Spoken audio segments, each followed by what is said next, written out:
The African-American legend Sea Rice highlights the accomplishments of blacks in areas as varied as politics, sports, aviation, business, literature, and religion. We will explore how African Americans have succeeded in areas where they had been previously excluded because of segregation, racism, and lack of opportunity. I'm your host, Dr. Roscoe C. Brown, Jr., and with us today is Reverend James Forbes, Pastor Emeritus of the Great Riverside Church. Glad to have you with us today, Reverend Forbes. And good to be with you, Dr. Brown. All right, but you know, we've worked on a lot of things together, and in 2010, there are so many issues in our society that have moral and spiritual implications. What do you think are the most important of those issues that have moral and spiritual implications today? I have been thinking about that because as my work with Healing of the Nations Foundation requires me to think about what are the national issues that we ought to be addressing. Mm-hmm. The most significant issue today in America, as I see it, is what I call the G factor. Now, what is the G factor? Mm-hmm. The G factor is greed. That is to say, more decisions, policies, and even the paralysis when it takes place, just follow the money. In a sense, there is in the Bible this phrase, you cannot serve God and mammon. Within our society, guess who's winning? Money. The dollar bill has on it, in God we trust, but really, it is not God in whom we trust. It is our material resources, our money, and the power and influence which comes as a result of that money. So I have looked at the fact that the major problem right now is that we human beings have material needs, of course, but we are spiritual beings. We are beings who have to think about meaning and purpose and community and the common good. Anytime your energy, your investment, and your reliance upon one aspect to the exclusion of the other, relying on the material rather than the spiritual, you are out of balance. Our nation is significantly out of balance. And the best example of that right now is that they are debating in Washington whether there should be health care for all God's children. Mm-hmm. And the people who are making the decisions all have wonderful health care plans. But they are debating whether the rest of God's children can get that. I think, therefore, greed is it. The Supreme Court decision allowing corporations to invest money in regards to elections. That's another sign. Follow the money. Greed. The foreclosures on homes. The national malaise around even immigration. Every issue I've looked at, that G factor has been figuring into the malaise. Now, the question that I was thinking about as you were talking is there are some things that tend to take that greed factor, put it aside, and deal with the spiritual. The classic example is how a city or town can get excited about its football team or its basketball team when they're winning. Everybody is talking to each other, wishing the team well. True enough, sports is about money, but they are really interested in how my team, I'm from Chicago, I'm from Philadelphia, how they feel. The question I was wondering is how can we translate that type of spirituality, that type of involvement into the national body politic? How can we get that moving? Because true, people need to eat, live, have health care, but the way they get it relates to money. And then how do you build a sense of community that deals with the money, but deals as much or more with the spiritual aspects, the need aspects, the respect aspects? Well, you know, we've just celebrated Dr. King last month. Dr. King said that what God was looking for was to build the beloved community. Mm-hmm. And I know that every individual derives strength by finding something to identify with. That sports thing. That's that sports thing you speak about. Well, suppose we could get people to believe that the most significant affiliation was the human race and the beloved community within the human race, such that people will say, well, you know, the issue in Haiti came up, because we know there's solidarity and that we are in the inescapable web of mutuality, we diverted much of our money, resources to build up that, because we are a part of the human race. We are a part of the beloved community. It is finding the image. Am I black? Am I white? Am I rich? Am I poor? Am I gay? Am I straight? Am I liberal? Am I conservative? Suppose a more significant question was, am I an honorable person? Of course, that we preachers struggle with this. It is very difficult to get people to take a kind of spiritual high road when the concreteness of you rah, rah, rah for the team, or when the benefits which comes from one's race, or the benefits which comes from one's family tradition. So it's hard to get them to buy into it. I mean, I wish I'd have a football team, pardon me, called Human Race Fighters, or Human Race Champions, and have T-shirts. Human race. Well, some of the conservative Christians do just that. Yes, they do. But and that raises the question: what is humanity? What some people's humanity is one thing, what other people's humanity is another thing. For example, in Haiti, they were talking about how you're going to take care of the orphan children, and all of a sudden, some people go in there and take their children from the Haitian families, and the argument, you know this a long time, is it better to have children in intact families, or better in adopted families that have more resources? How do you work through those complexities? Because if this thing we were talking about was so simple, it would have been solved 5,000 years ago. A human being. I think one of the ways to get at that is, who am I? Mm-hmm. Mm-hmm. And I think I am a biological creature. I'm a part of the animal kingdom. I have the necessities that the dogs, the cats, and the cows have. But to be a human being is also to have consciousness of who I am, and also consciousness that I live today, but I may die tomorrow. Mm-hmm. I have consciousness that I did not give birth to myself, that I am a part of a community that nourished me into being. So a human being is an animal of an extraordinary, rich heritage, because we also have a soul, we also have a spirit, and we also have a consciousness. Well, does that spirit have a direction? I think the way I look at it, the direction is based on body and spirit. I am an evolutionist.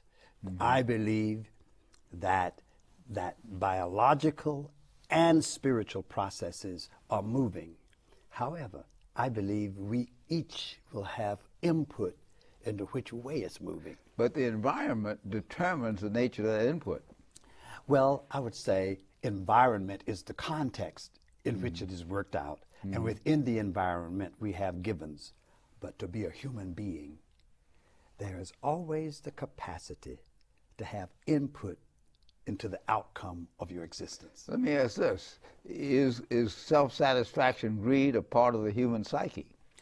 Well, see, here's the problem. You've just mentioned satisfaction and greed. Mm-hmm. You can't put those together as if they are synonymous, because there are people who got all the money in the world and they still are not satisfied. Right. So from my perspective, one is satisfied when one has the sense that I am fulfilling my destiny.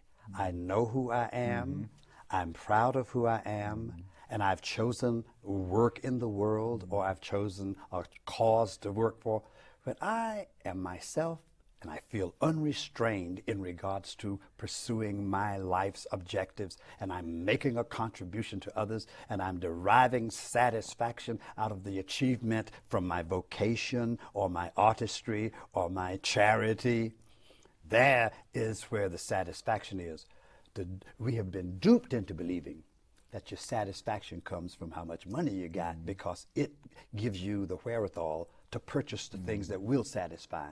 But some of the most important things in the world you can't buy, like friendship, like love, loyalty, like a sense of loyalty, that kind of thing. Now, but how do you sell that to people? Because there's so many things that sell the material and the prestige. How do you sell that to people? You've done a great job of it your whole life because that's what you do. But how do you do it? What are the principles behind that?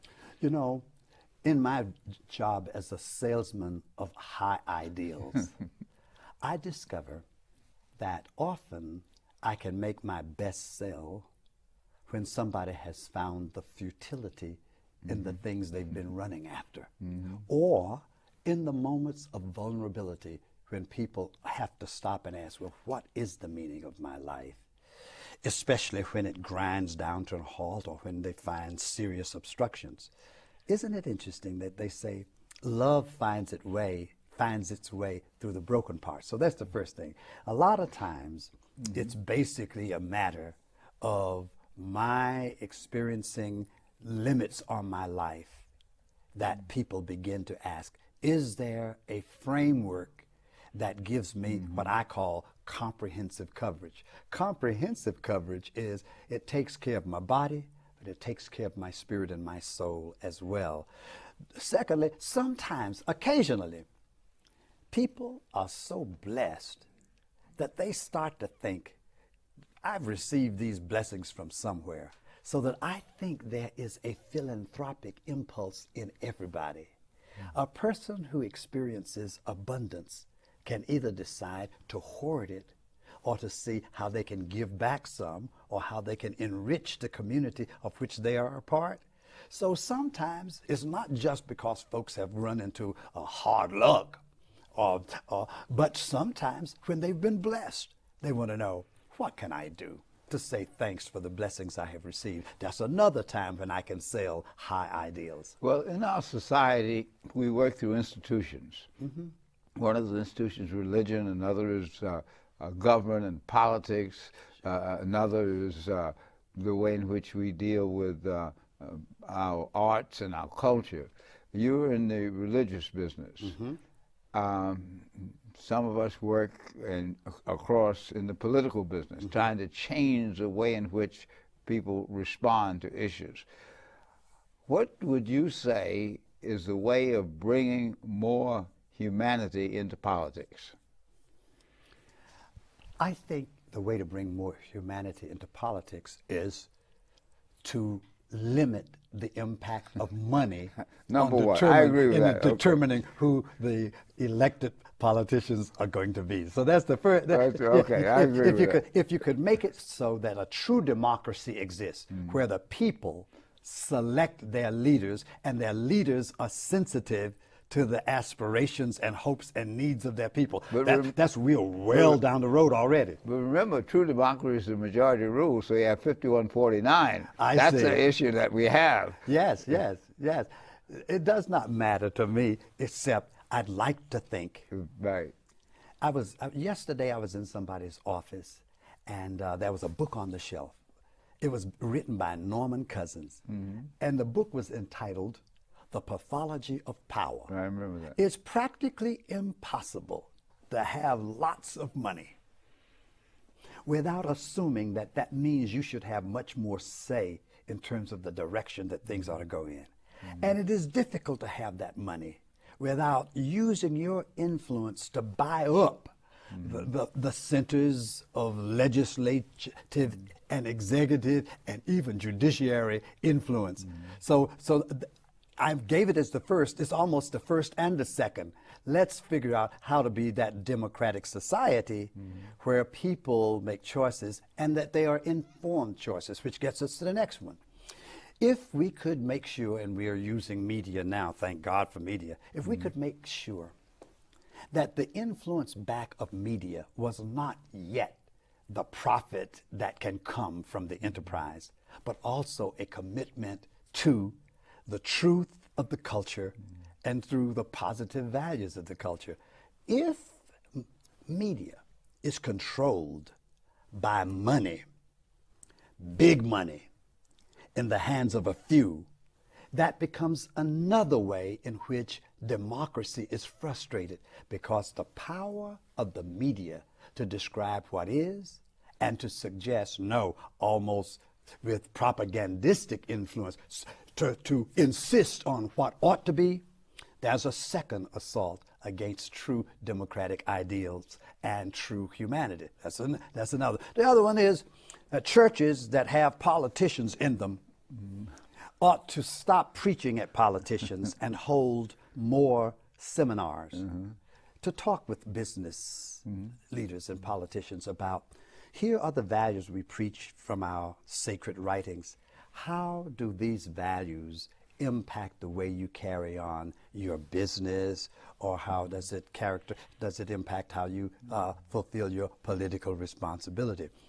We shout too much at people. It's really one of the real things I want to push for, and that's what I do in my book, Whose Gospel? Yes, we want.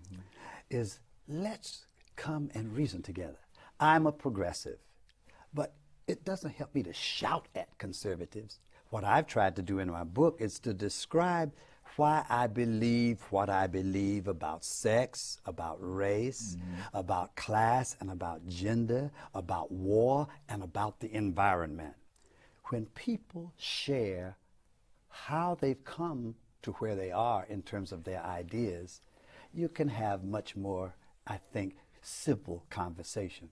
When people only look at what's your position on this and they start attacking your position with their position, that is not as fruitful. So in my book, I'm encouraging people, if you're liberal, let's talk to conservatives. If you're conservative, let's talk with the liberals. And I know that's not easy, but we got to try to do it. Let's take a present-day example.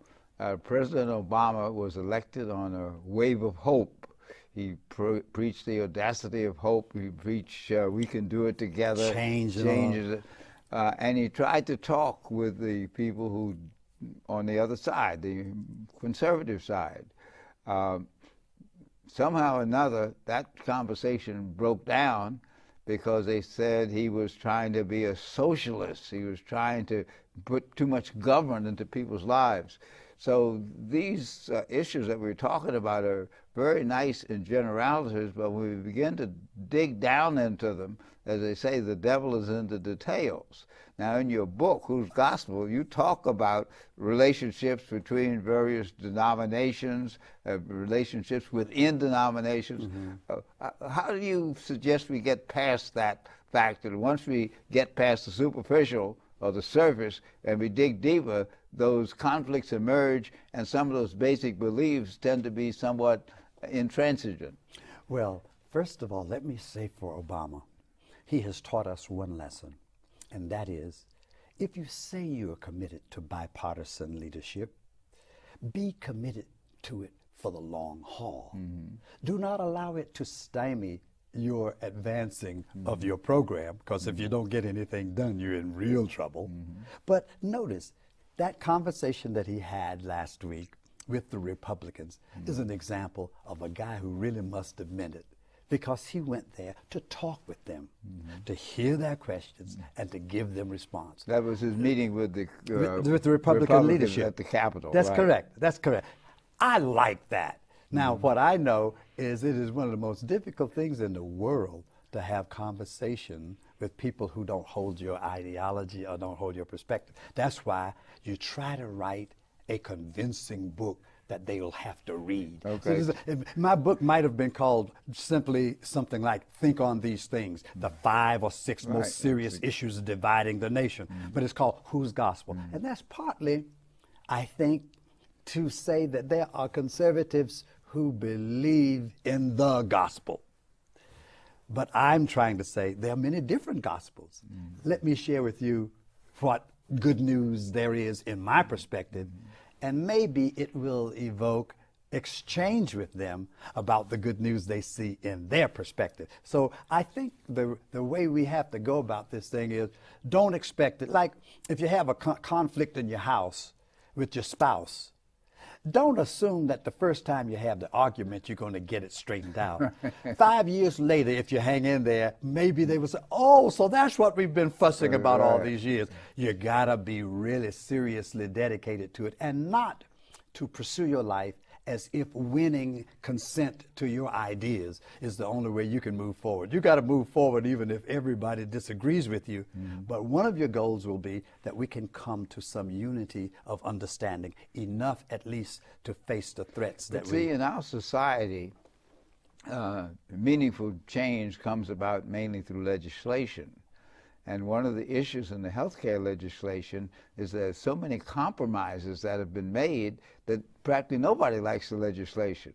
How do you get around this idea of making a compromise work for everybody? When you're trying to do, for example, let's take Mr. Obama. I would wish that we who are the public, who really love the public option, who really even thought maybe even single payer was good, or who thought that maybe Medicare should be expanded, or who thought that maybe there should be some way in which there can be a cap placed on how much can be charged for the medical resources we get. I wish we had done a better job in the streets. Notice, I'm not a street person. I'm not a marching guy. I'm not a protest parade guy primarily now. But I told somebody, Roscoe, and I mean Dr. Brown. Roscoe, listen, I told somebody, maybe if enough of us would have gotten on Fifth Avenue, 12 noon, with all of our clothes off, and when the police rounds us up and asks us, what's wrong with you guys? They say, we're trying to make a point. Well, what is the point? Everybody needs coverage. I told them, now that's, people say, Jim, keep your clothes on. I think that's important. But what might have made a difference would have been a more vigorous manifestation of progressive insistence that this matters to us. I hear people always talking, the American people want this. I also know that the polls are appealed to. Well, which poll was it? Because polls have partisan dynamics as well. I wish that people who are progressive would figure out what level of public witness is necessary to push a good leader in the right direction. Because you and I know that if you are in politics, it is about horse trading. It is about trying to find where you can get consensus. I am a little bit disappointed that the president's what I call, he's a principled pragmatic. He always wants to figure it out, and he's an academic too, and all of that and that. But I don't want to blame him. I'm trying right now to do what I heard that they did for Roosevelt. People would go in to talk to Roosevelt about some New Deal thing, and he says, I agree with you. Now go out and make me do it. Yeah, that's what he did. The point is, for those of us who have progressive understandings of what's good for this nation, we have to go out and make President Obama do it. By say making him do it, it is the creating the public mandate which has to impact the legislative process. Among other things, we have to be willing to change some of our views. For example, in this healthcare business, some people don't want to give up on certain things that they've gotten because they're in a privileged group. Sometimes, in order to deal with the mass, you have to give up some of the privilege that you have. Yeah, that's right. You know, giving up is, we try to call it sacrificing. Sacrifice, that's right. Sacrificing for the good of the whole. Now, I'm an African American. My background in Africa, they have this adage, I am because we are. And what I noticed in the country when I was in several of the African countries, that if somebody had a need and you had the resource, it was your obligation to share. I think maybe we might be able to say, let's sacrifice in the light of, well, because of enlightened self-interest. If we want a better education system or better healthcare system or better transportation, if we want to compete in the world, it can't be that I'm at the top myself, my children. You got to lift everybody so that you compete. The Chinese have their approach, and they will be major partners or competitors with us in the decades ahead. If I look at their education system, how they're preparing their engineers, their scientists, and their people who provide psychological and emotional and medical stuff, I have to look at how well am I preparing the kids in my community. Because if enough of them fall behind, the result will be the reduction of our standing among the nations of the world. It is enlightened self-interest that calls for sacrificing for the good of the whole, or clearly not hoarding all my money for myself while my culture slowly drifts into second-class citizenship. We're having a very good dialogue today. And in your new book, Whose Gospel, you talk about the importance of dialogue, about interaction. One of the things that happens, though, in dialogue, sometimes you get to a point where two sides just totally disagree, either factually or philosophically. How do you bring that together? When you disagree that way, one of the things I like to do, for example, on many of the controversial issues today about sex, about war, about environment, there are some theological issues beneath the ground. Sometimes, if we can't agree on the particular policy, we may still have conversation about the root causes that inform those policies. For an example, if I talk with a fundamentalist, and a fundamentalist believes the Bible was shaped and formed this way, and I believe this way, maybe we don't have to talk about, hey, fundamentalist, what's your attitude about immigration, or what's your attitude about sex? We could talk about, let's look at how we understand the Bible together. Today on African American Legends, we've been talking with the legendary Reverend James Ford, whose new book, Whose Gospel, has stimulated a lot of good conversation and discussion. Let's keep on talking. Thanks again to Jim Forbes for being with us today on African American Legends. Good to be with you.